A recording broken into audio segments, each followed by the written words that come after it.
A sagrada localização do templo. O rei Salomão herdou de seu pai, Davi, inúmeras riquezas, e graças à sabedoria que lhe era peculiar sobre fazê-las prosperar. Cada um de seus projetos era sempre realizado com sucesso, e sua glória se espalhou pelo mundo. Que me servem todos esses tesouros? Os anos todos estão passando sem que eu possa cumprir a promessa que fiz a meu pai? Perguntava-se amargamente o monarca. Mandei construir dezenas de palácios, mas ainda não consegui erguer o templo em louvor à glória de Deus. O Senhor é testemunho de que não é má vontade de minha parte, se ainda não iniciei tão nobre construção. No entanto, não sei como reconhecer o local mais apropriado. Toda a terra de Israel é sagrada, mas o solo no qual serão levantados os muros do templo deverá ser o mais precioso ao Criador. Uma noite, Salomão meditava novamente sobre o local em que deveria construir o templo. Sua promessa, ainda por cumprir, o incomodava, e em vão lutava contra o sono. À meia-noite, não tendo ainda conseguido adormecer, decidiu sair para caminhar. Vestiu-se rápida e silenciosamente para não ser visto pelos serviçais do seu palácio. E saiu. Andou por uma Jerusalém adormecida, passando perto de grandes jardins e bosques, acompanhado somente pelo agradável ruído das folhas que farfalhavam ao vento. Até que, finalmente, chegou ao Monte Moriá. A colheita recém-terminada, de um lado, sul da montanha, já estava disposta em feixes de trigo cortados. Salomão apoiou-se em um tronco de oliveira, fechou os olhos e em sua mente começaram a desfilar as mais diversas localidades do seu reino.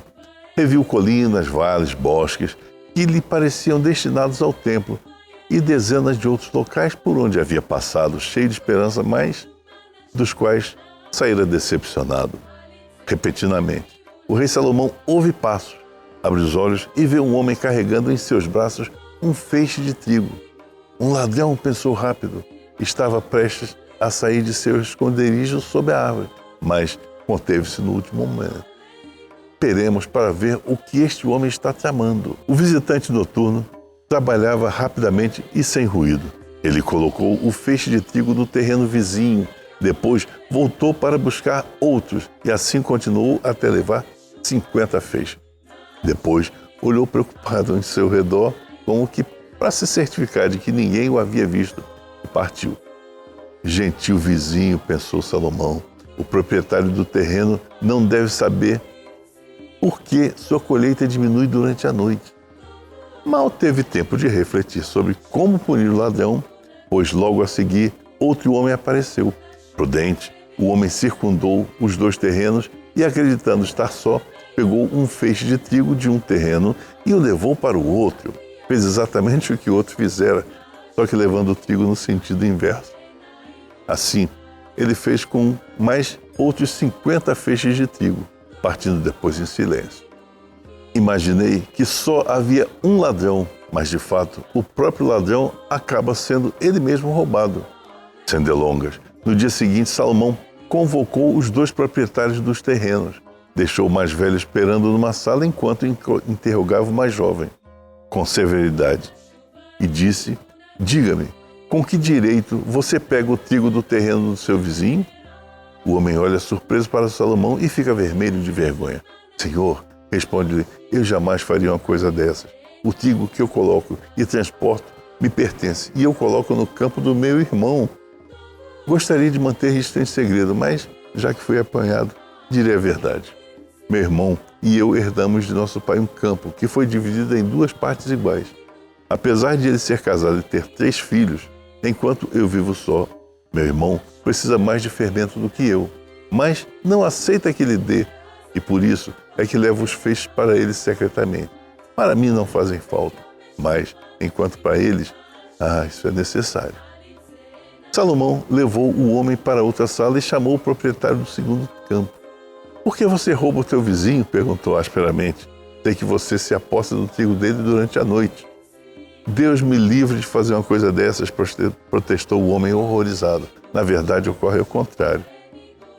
Meu irmão e eu herdamos de nosso pai 2 partes iguais de um terreno, mas eu, em meu trabalho, conto com a ajuda de minha esposa e meus 3 filhos enquanto ele está só.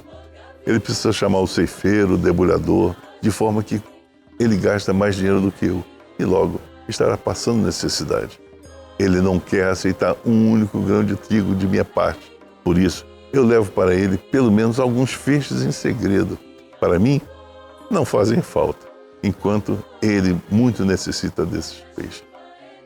Então o rei Salomão chamou novamente o primeiro homem e, emocionado, abraçou os 2 irmãos e disse: vi muita coisa na minha vida, mas jamais encontrei 2 irmãos tão honestamente desprendidos como vocês.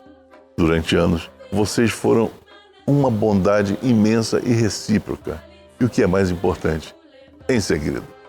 Faço questão de lhes expressar toda a minha admiração e peço que me perdoem por haver suspeitado que fossem ladrões, enquanto, na verdade, são 2 homens da mais alta nobreza na terra. Agora tenho que lhes pedir um favor. Venda-me os seus terrenos para que eu construa o templo divino sobre este solo, santificado pelo amor fraterno de vocês 2. Nenhum local é mais digno que esse. Em nenhum outro local o templo se encontrará fundamentos mais sólidos. Os irmãos concordaram e, de bom grado, com o pedido de Salomão. Deram-lhe o campo e o rei de Israel os recompensou fartamente. Em troca, deu-lhes terras mais vastas e mais férteis e fez anunciar por todo o país que o local sagrado para o templo de Deus finalmente fora encontrado. Toda a terra de Israel é sagrada, mas o solo no qual serão levantados os muros do templo deverá ser o mais precioso ao Criador. Não se esqueça de compartilhar este vídeo com seus amigos nas suas redes sociais e de inscrever-se no nosso canal no YouTube e de ativar as notificações. E seja um mantenedor desse projeto, vendendo sim. Shalom.